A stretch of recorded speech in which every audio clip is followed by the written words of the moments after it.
అంటున్నా నేను, అబ్రాహాము ఈ పట్టణం కొరకే ఎదురు చూచాడు.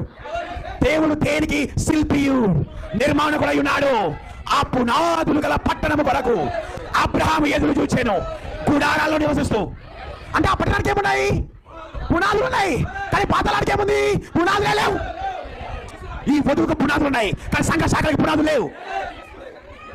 ఓ పెద్దకోసు వాళ్ళారా, ఓ బ్యాప్టిస్ట్ వాళ్ళారా, మీ తండ్రికి మన వాళ్ళు బ్యాప్టిజం ఇస్తారు కదా, కానీ పునాది ఎక్కడ బైబిల్లో? కానీ పునాది ఎక్కడ బైబిల్లో? మాట్లాడుందండి పునాది. మేము పాతాళం మేము.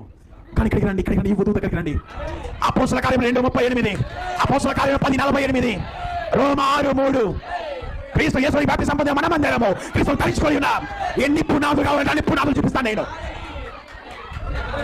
యెరూషలేము పునాదులుగా పట్టణం అయి ఉన్నది, కానీ బబులోను పునాదులు లేని పట్టణం. స్త్రీలు బోధిస్తారు, నువ్వెలా బోధిస్తావు? నీ పునాది చూపించు. పునాది ఉందా చెప్పడానికి? లేదండి, మనకు ఈ సంఘానికి మాత్రమే పునాదులు ఉన్నాయి. పునాదులు గల పట్టణం ఇది. స్థిరమైన బండ మీద నా సంఘమును కట్టుదును అన్నాడు. ఇసుక మీద కాదు. ఇసుక మీద కట్టబడి ఏ ఇల్లైనా కూడా వాన వచ్చి వరద వచ్చి దాన్ని కొట్టినప్పుడు అది కూలిపోతుంది. అదే బండ మీద కట్టబడిన ఇల్లు ఏదైనా రాని అది నిలబడుతుంది. ఇది బండ.